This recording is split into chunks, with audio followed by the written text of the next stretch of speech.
Welcome to the discussion for podcast episode 112, Tame Your Mind with Meditation. And as always, I like to start with the inspiration for the episode and the title, Tame Your Mind. I really like that one. Well, the title, I think I went through about five of them from how to meditate, don't hesitate, and I mean, I just went through quite a few. I didn't write them all down. I'm going to start writing them down, how many it really takes me to get the actual title. The reason why I chose Tame Your Mind with Meditation is because on our last episode, we talked about Tame Your Mind. And I had a couple of people write in from the community that asked me, well, you speak about that, but what's the best way?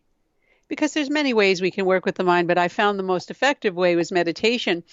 So as I was writing, I thought, well, just tame your mind with meditation, because I spoke last week, I believe, about when I trained dogs before. And when I start looking at how we really have to tame that energy, see, if we look at the mind as that, remember, there's the observer and then there's the object, but then there's the process of observation that's the mind field, the energy field. So we need to tame it, meaning we need to bring it under our conscious control to collect, contain, and concentrate it. So that's how it came up with taming our mind, is really because otherwise it can go wild, like a wild horse or wild dogs, and just all over the place. In fact, yesterday I went up to Maine, and I was during a birthing of dogs, actually, just by chance. And I was there, and as the puppies were coming out, I remember holding one in my hand to tie off the umbilical cord. And then I watched some of the others, and there was one that was there, the father of it, just, jumping and da da da da da. And I thought, wow, this is, again, taming the energy field. So I used my voice to bring the energy field a couple of rungs down. But it was quite an exciting day of birthing and excitement, and it was amazing, actually. So today it's perfect, tame your mind with meditation, and I had to do that. I had to tame my own mind to bring it back under my own conscious control, because it got pretty stimulated with the responsibility of that new life coming forward and just bringing them out. It's amazing. That's all. So Definitely. Yeah, you sent me little, the pictures, so even my mind was thinking about the cute little puppies, and of oh, they were course, cute. And it's amazing when they come out how their eyes are not open, and they come out, and the instinct, it's so amazing. We're a little bit off topic, but that's okay. The instinct to suck, to get nourishment, is so amazing. And there's one little guy there that just stood up on his back legs. Now, this is 2 hours later, an hour to 2 hours later, right after coming out of the mother's body. Just that's it. I'm going right for the teat, as we say, to get the milk, and just sucking away. And that's what you want to see in an animal. There were four of them, and the fifth one came later. But just to see that and to watch the instinct was so amazing. And yeah, that energy field, anytime we're in nature, that really helps tame our mind also. But it could also, if we're in an energy field that's very excitable with animals and things like that. sure, that'll definitely cause the mind to wander, which brings us back to meditation and a practice, right? Because it is a practice, and Yeah, that's the mind was focused during the time because I had responsibility, of but then course, yeah. it went off, and when I got home, because we had to drive through torrential rain and things, the mind was a bit not as focused and concentrated, as we say. Yeah. Wow. Yeah, and in the episode, you mentioned that the meditation is a process of purifying the mind, which, of course, I hear every now and then, but it really struck me when you said it. So maybe you could talk about that purification process. When we talk about purifying the mind, what I'm really talking about is we have mind. Think of mind as thoughts. Thoughts. That's what mind is. Manas. Thought constructs. So we want to really have a mind with positive thought constructs, as opposed to ones that are not in line with our best interest. We could say the word negative, but let's just say not in line with our best interest. So if purifying the mind is a mind that has that luminous vital energy, as I talk about with radiance, it's a mind that is free of any of the constructs that are going to not let not recognize who's the one doing who's the observer doing the observing. We let these constructs come in. This is good, this is bad. So purifying the mind is allowing the mind to flow freely inward towards our pure self, not outward, where we pick up these constructs of negativity, disturbance, stupefaction, and even distraction. That's in a more refined way. We want the mind to be still, steady, clear, one pointed, and a focused mind is a purified mind, meaning that it has an inner luminosity. And when it's positive, it's a light. When it doesn't have that positive or that purification, that's where we see dark. Right. Often we hear that people have different reasons for getting into meditation. Some say health, some say to focus, a lot say to help them concentrate. And I know that's a major focus. On what we do with the concentration. Well, that's what I learned from the masters of the Himalayan tradition that I worked with. And as I mentioned last week in the new book, Vishoka Meditation, the that the master who wrote that, Pandit Rajmani Chiganayat, he speaks about the practices and how that he brings you into that state in a very systematic, precise, and skillful way. So concentration is important because of this. If you were to think about a light, would you rather, if you had to, when they use lights in surgery, for example, is it a big bulb or is it a laser? Laser has the capacity, because it's concentrated light, to penetrate, cut, and get to the core, whereas a light bulb doesn't. So when we concentrate, we bring all of that energy into a one-pointed focus. Remember, foci, way back when I spoke about foci coming from, the derivative of that, it used to be the focus. The foci was the hearth, the place where you would cook your food. And so it's fire. Fire transforms matter into energy. So that whole principle of fire is the only element within our own body and in the universe that needs to be tended to. Air, water, earth, ether. I think I have them all. Water, air. Wait, so let's just say earth, water, there's fire, and then air and ether. So fire is the only one that needs to be tended to. Otherwise, it goes out or it goes ablaze. That's where we have inflammation in our health.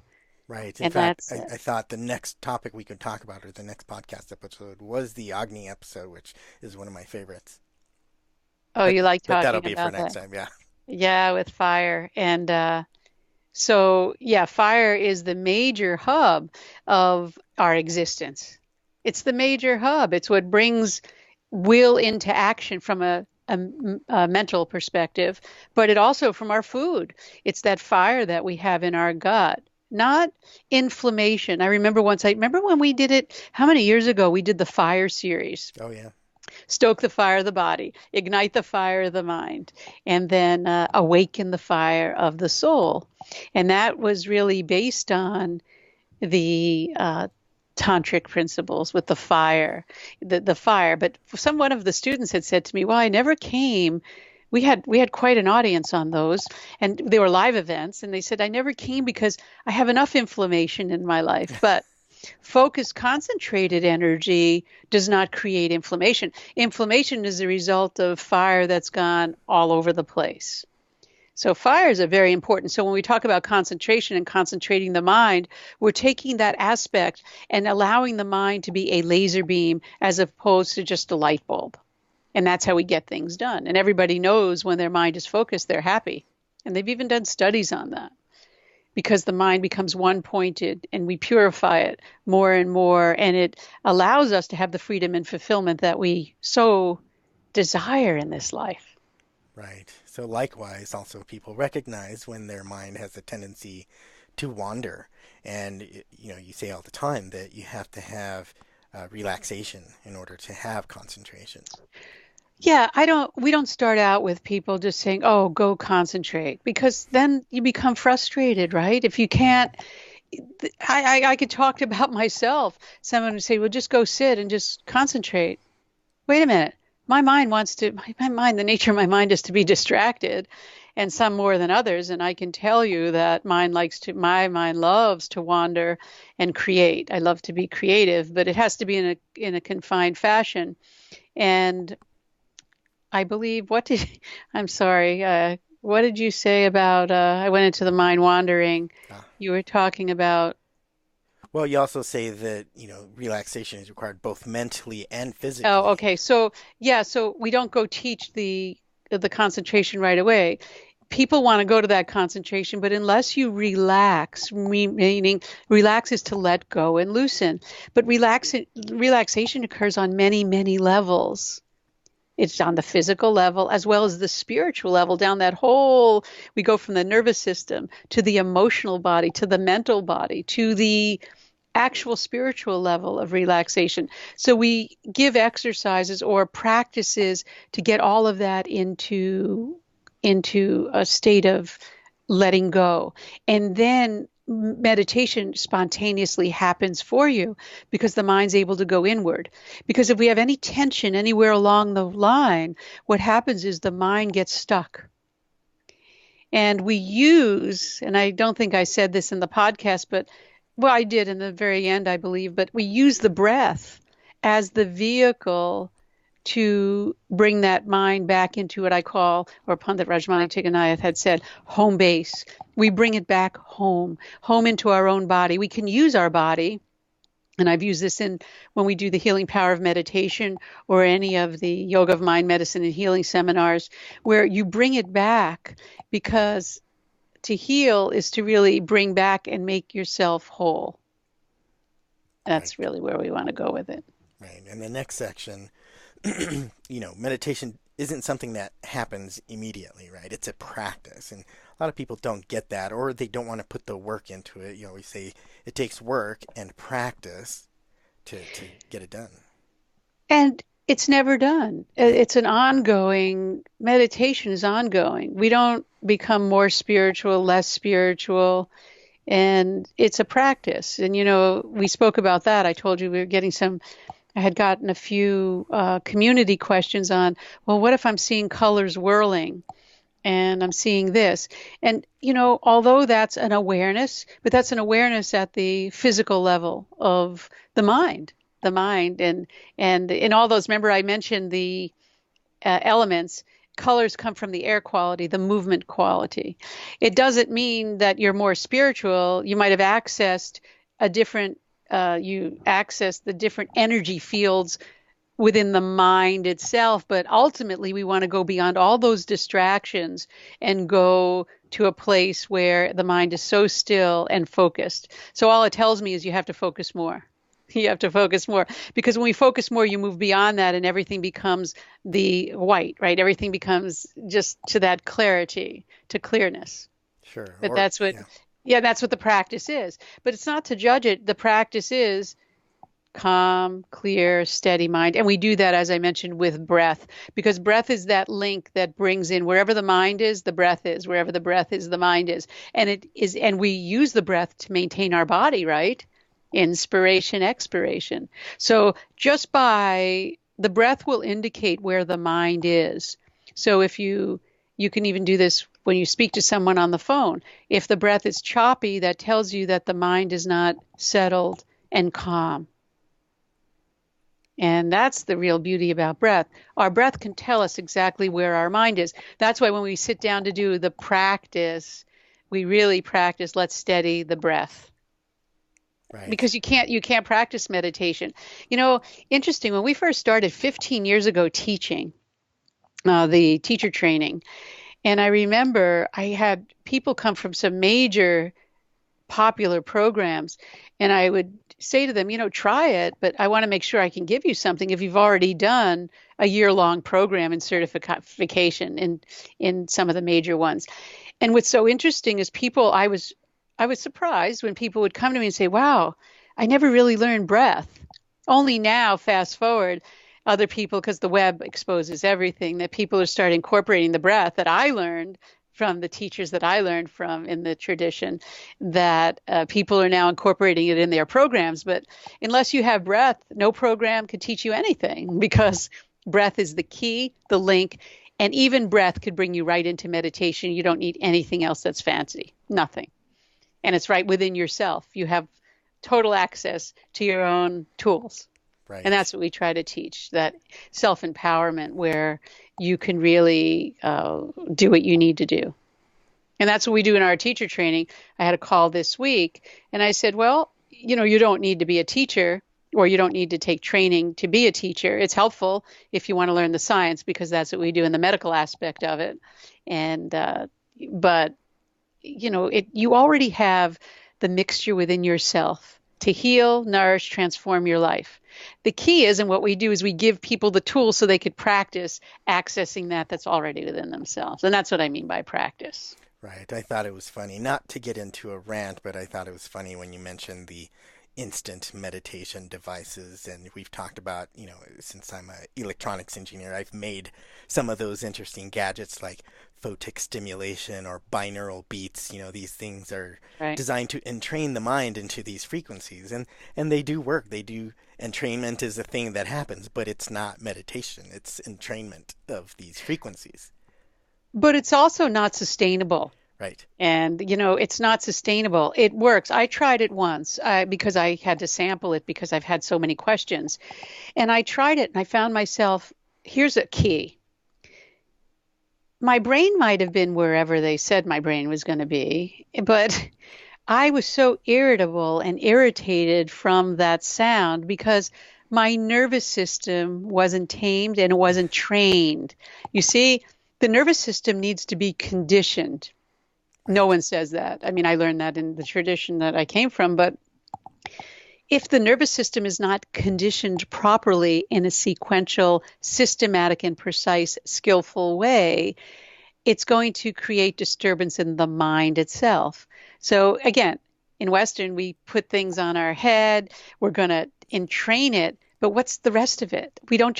We have to entrain. We have to work with the breath and the nervous system. Instant gratification does it works for instant gratification, but there's nothing that will carry you forward in life enhancement. Right. It I just did doesn't work. find it to be tiring, actually. In Oh, fact, did you? my brother named it because we both tried it. This was the photic stimulation device, which basically I made these goggles and they had LED lights in them that flashed at the particular frequency to create the entrainment. And you'd take them off and it felt like you were on an amusement park ride. It was pretty amazing. Whoa. Yeah. So he called it the brain blaster, and I thought it was funny. Yeah, we don't want to blast the brain with a device like that. Well, you remember the brain is still the body and it's the vehicle for which, or the organism or organ in which it's a receiver of, if the brain is not in a healthy state, it's very difficult to have a stable mind. But the mind is really what dictates. You have a mind, therefore you have a brain, not you have a brain, therefore you have a mind. Right. And that's where all this entrainment stuff, it's okay, but it's not. I'm a hardcore. Let's get to the root and train ourselves from the inside out. Right, and that's much more sustainable and it works much better. And it's much more fulfilling, It is, yeah, actually, because you don't feel like you're cheating. You know right, what I mean? Like it's just fulfilling because you're building that structure of stability and comfort in a very foundational way. right. And it And doesn't feel like a roller coaster or you got your brain right, right, blasted. right. Yeah. So And moving, there's more consistency of course, in your own emotional life with that. yeah. Okay, so moving on, there's some really great points about practice to enhance practice in particular that you mentioned, starting with vigilant, and I'll let you go over the rest.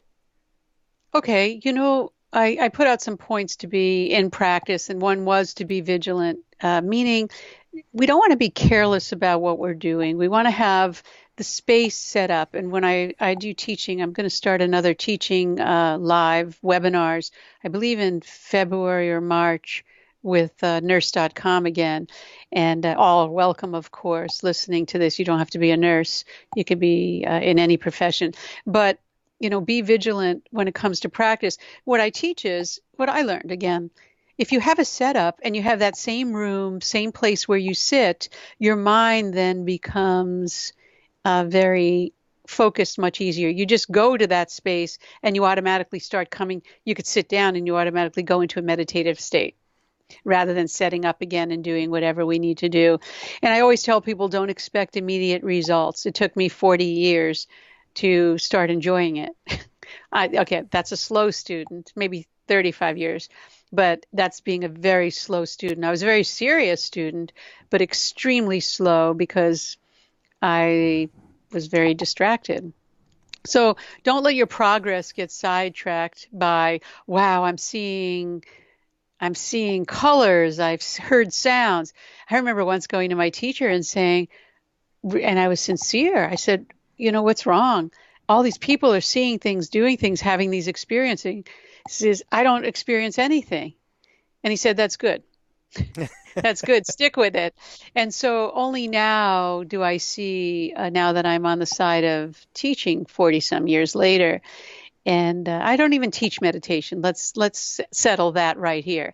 I provide tools so that you can learn meditation of your own accord. Just I'm a tool provider, not a meditation teacher. We use that word for so people have an understanding of what I'm doing, but you yourself have the capacity to go into your own state of meditation. I'm giving you tools in a very precise, systematic way. So don't let your progress get sidetracked with, wow, I'm meditating now. I'm a Buddhist. I'm a Hindu. I'm a Muslim. I'm this. I'm that. You know what?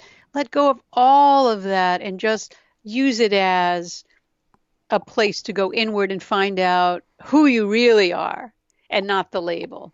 And then I say, spend some time each day in systematic relaxation. That's going to be the root of your development and your progress. It's how well you can relax.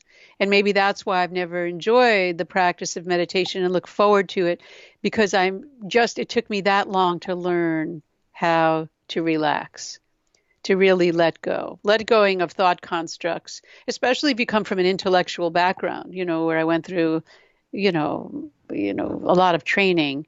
And I even the same training I did in yoga science, but this one is also culturally reinforced, that whole intellect thinking sort of bit. And finally, as I said before, we can get right into the meditation seat.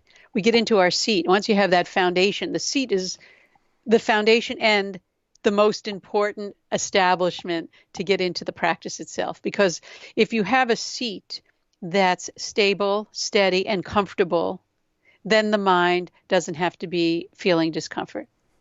And that's really, really the key. And so establishing your seat, I always have as number one, and then bring your awareness to your breathing, relax, then focus your breath at your nostrils, at the base.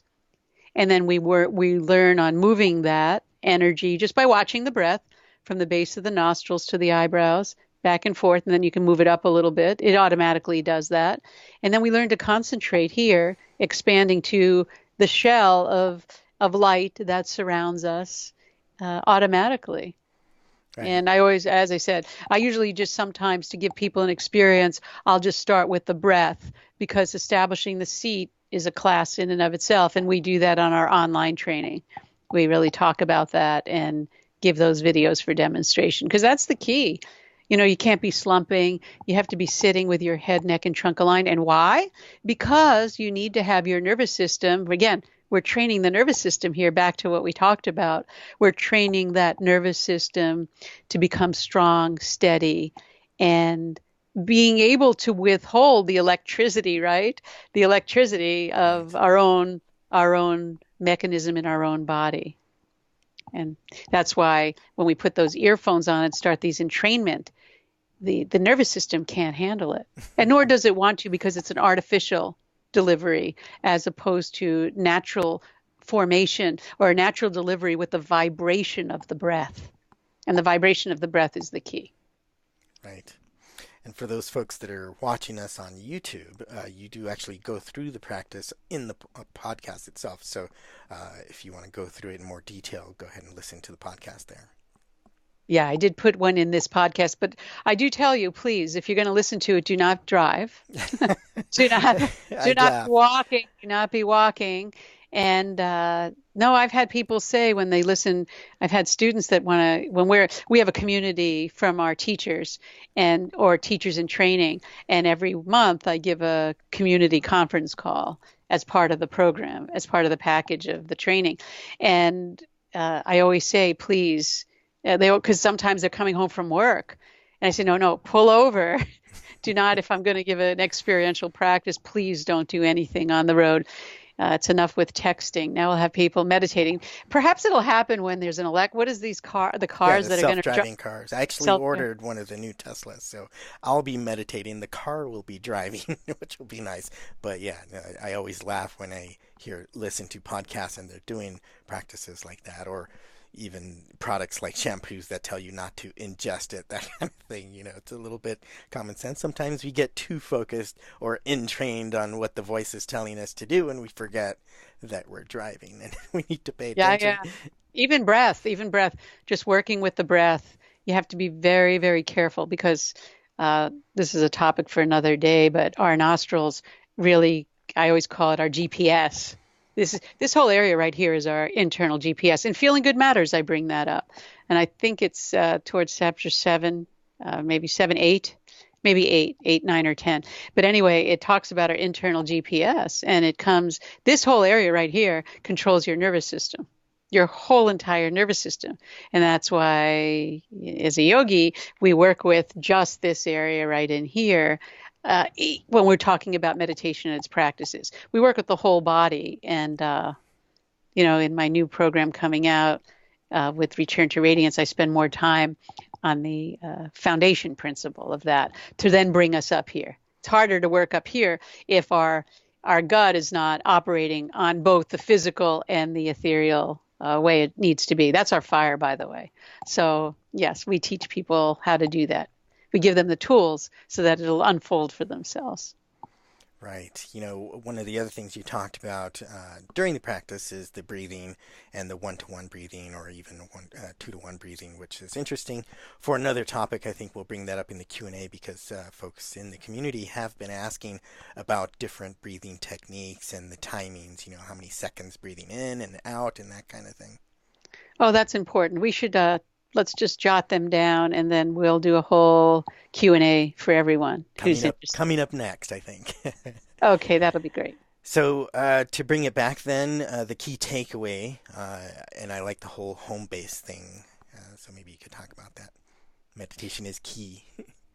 Yeah, meditation is really key to bringing our mind inward, and that's what I mean by home base, back into the body, because the body and mind are one. And we have created this body, and this is where our home base is for operation. Not out there. Remember, we used to say about the residual self versus the pure self, not into Right. that residual self of all these thought constructs and images, but back home where it's safe, secure, and stable. That's the key. And then we get into that when it's there, we have that radiant field of luminosity that we talk about. I love it. All right. Thank you so much for this episode, and we'll see you next time.